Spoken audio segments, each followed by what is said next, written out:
Hello everyone, welcome back to Art Therapy with MindSoulMeditations.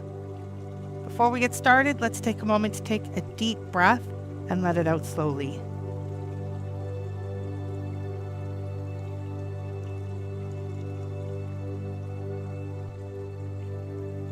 And another one.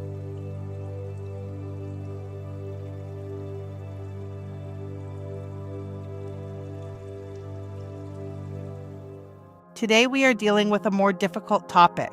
I know we're diving into some heavy stuff here, but talking about grief and trauma makes it easier to manage. Grief and trauma refers to really tough experiences that can shake us to our core. Coping with grief and trauma is a personal journey, and it's okay if it feels messy or overwhelming sometimes. It's about finding ways to process those intense emotions, make sense of what happened, and gradually find a way to move forward while honoring your experiences. Sometimes words just aren't enough. AI art can help you express feelings that are hard to put into language. It can create soothing or empowering images that support your healing process. Engaging with art can be a safe way to release pent-up emotions. Art can serve as a mirror, helping you understand and process your feelings. Also, it can help you visualize a future beyond the pain, even if it feels distant right now. Here are some ideas for artwork that could represent coping with grief and trauma. A person wrapped in a blanket and hugging themselves in comfort, demonstrating sadness and the need for self-care. A woman crying or screaming as a means of externalizing pain. Dying vegetation to represent grief and emotional numbness. A landscape that is void of anything but the ground and sky with the horizon separating the canvas to demonstrate loneliness and emptiness. These artworks could serve as gentle companions on your healing journey. You might use them as part of a personal ritual, as focus points for meditation, or just as reminders that healing is possible even when it doesn't feel like it. Remember, coping with grief and trauma is not about getting over it or forgetting. It's about finding ways to carry your experiences with you while still moving forward. There's no timeline for this process, and it's okay to take it one day at a time. How does this resonate with you? I hope that your healing journey helps you place your pain in the artwork and provides you with relief. It did for me, and my hope is that others will have the same experience.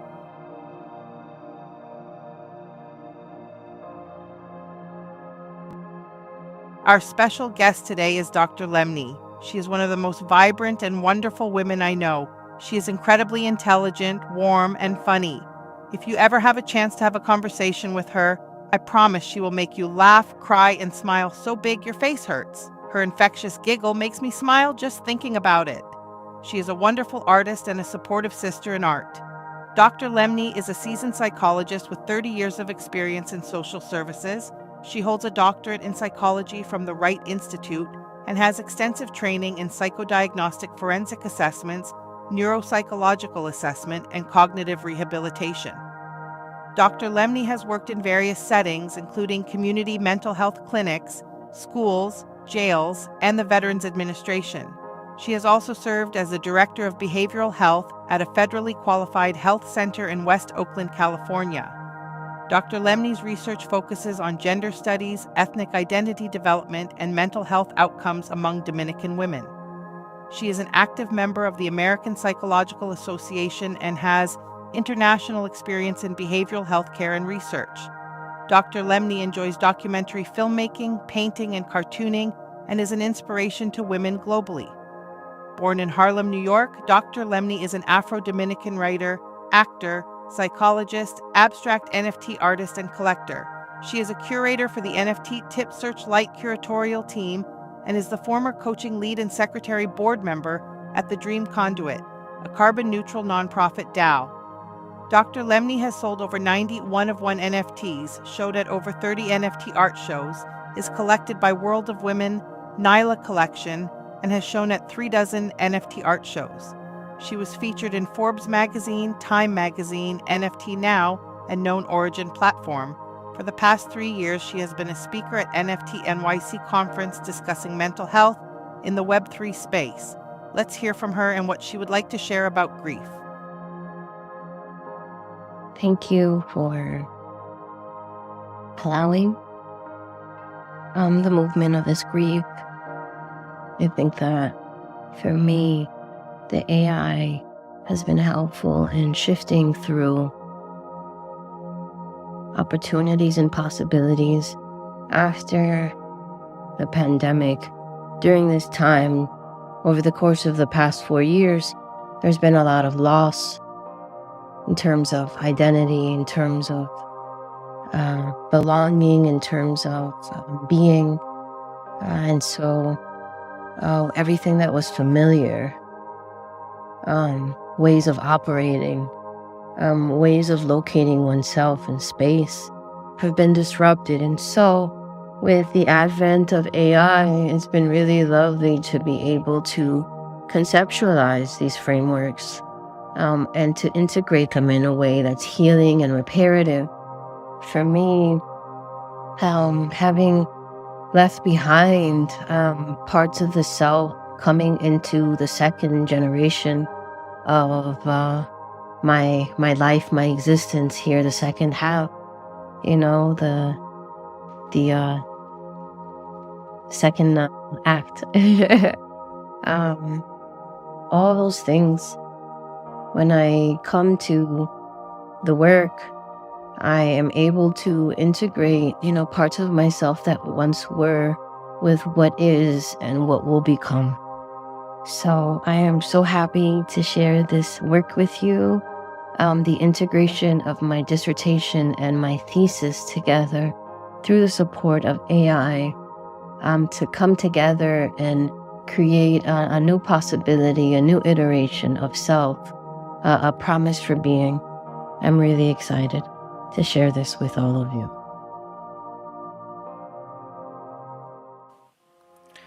Before we create our art today, I would like to do a brief visualization about how we cope with grief and loss. So I'd like you to take 3 breaths in through the nose, out through the mouth, and remember to hold for just a moment. And we'll do those together.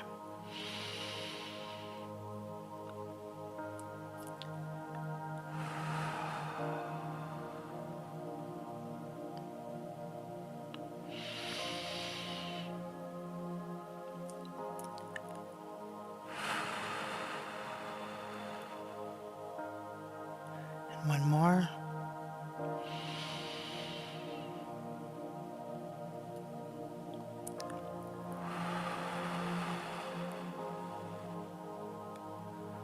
So today I would like you to imagine yourself standing on a vast shoreline. The ocean of grief stretches out before you, immense, powerful, and sometimes turbulent. But you're not small against this landscape. You are the shore that receives these waves. Feel the weight of loss in your body, not to be pushed away, but to be honored. Your grief is a testament to love. It is profound, unbreakable, transformative. Each wave that crashes against you represents a memory, a moment of pain. Watch how the shore does not break. It absorbs, it reshapes, and it remains. Your heart is not a wound, but a sacred temple of remembrance. Every tear is liquid courage. Every moment of missing,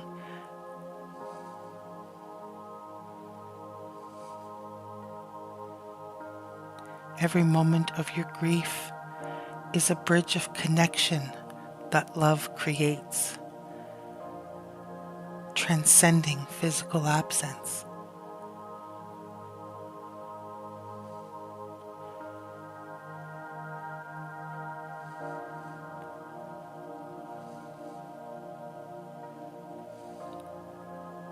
Whisper to yourself, I am strong enough to feel. brave enough to remember,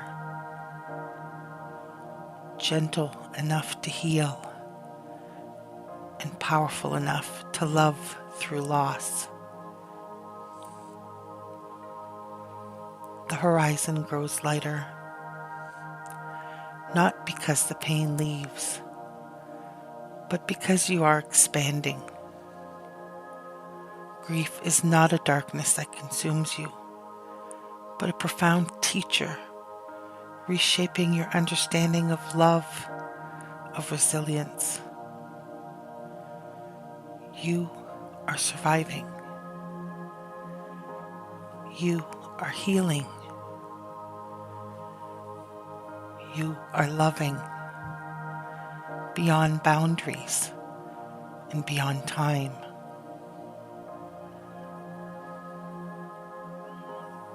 Open your eyes and know that you carry your loss with you. In love, always.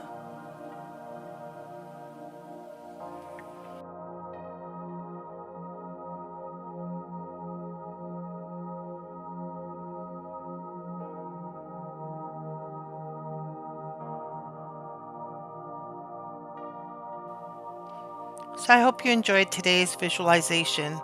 And I just want to recognize that today's prompt may actually be deeply emotional for some, and that's okay. What I want is that you try to depict as best you can what it is that you're feeling. And if that means you need to use the chaos or weird parameters to be able to really make your prompt crazy, then by all means we'll use that.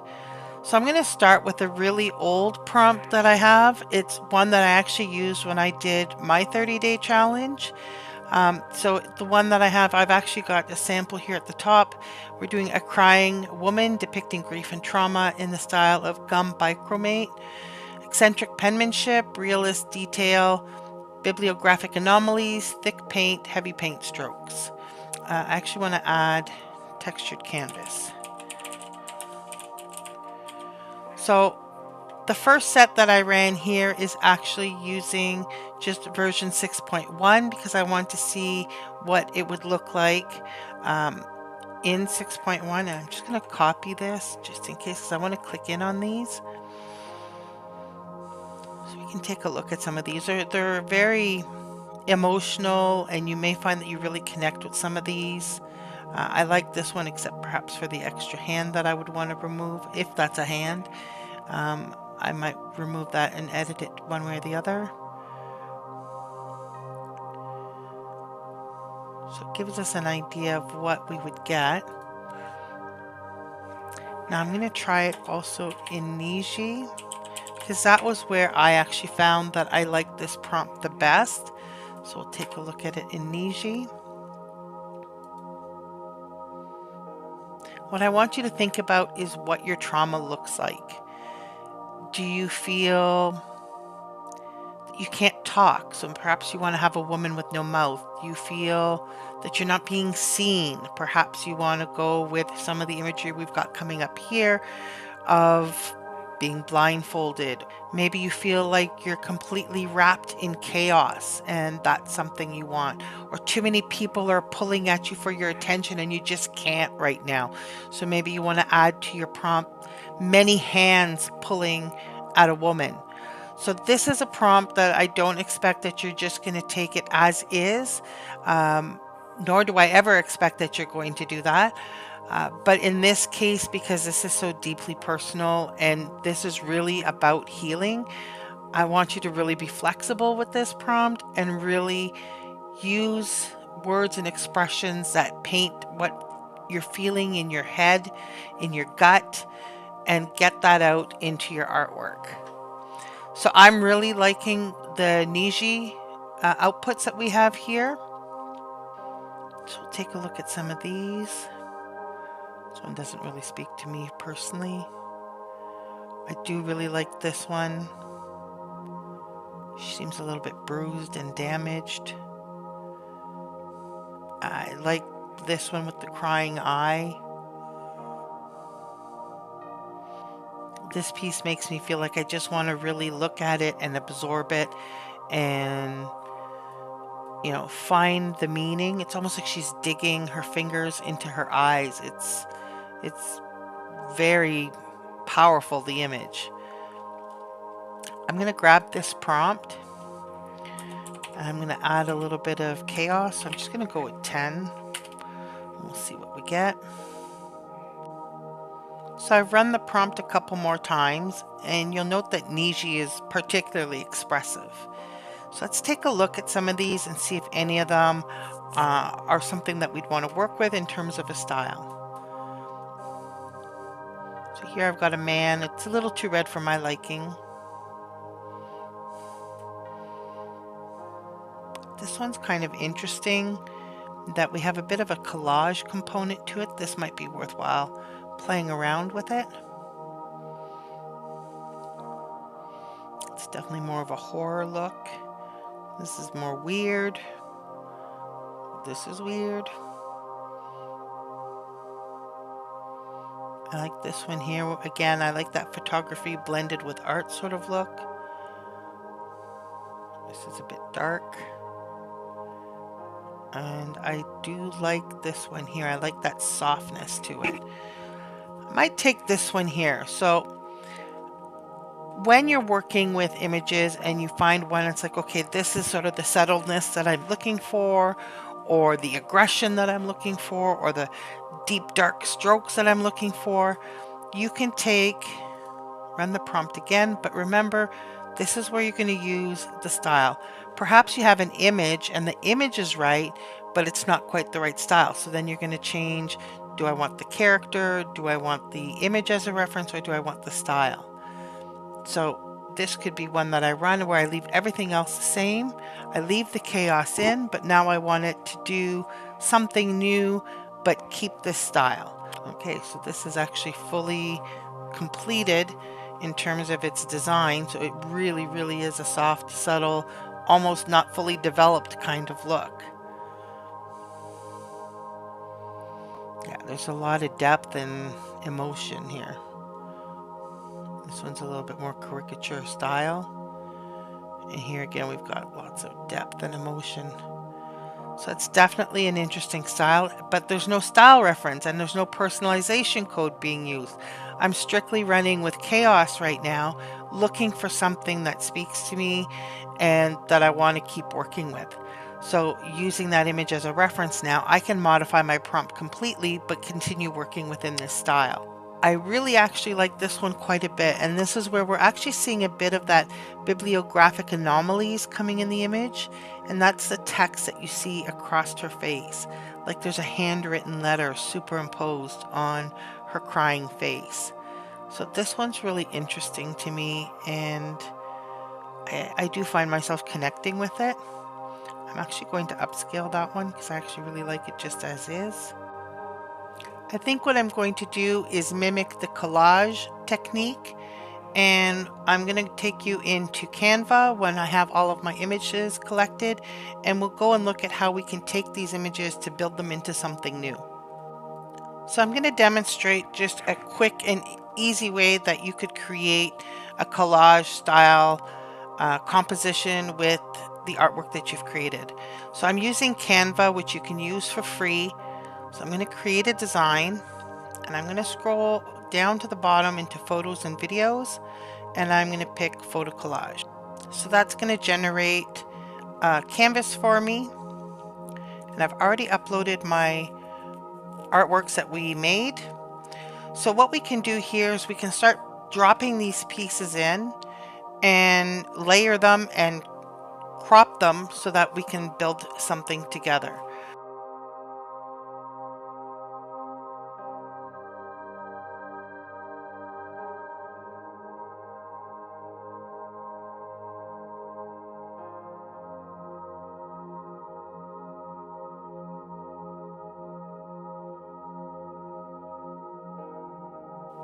You can give it a little bit of extra flourish by adding in some different elements. You can scroll through. Now, not everything in here is free to use. Let's see what we have available. So We can play with it and add different components to it.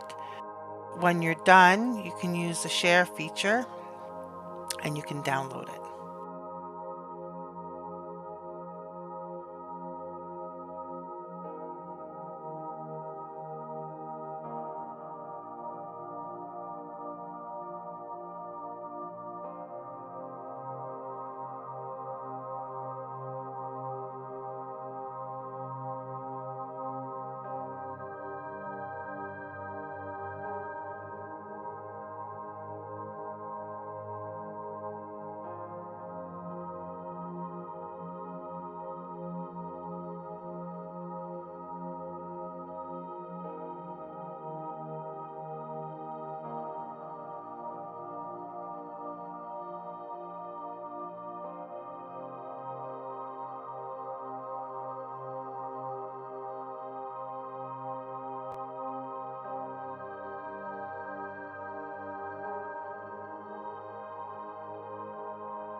Today's affirmation is, I have the courage to face and heal from past traumas. Thank you for joining me for another day of art therapy. I hope you enjoyed the session, and I hope you had a chance to create some really amazing art. Make sure to join me again tomorrow, and I really look forward to seeing you there.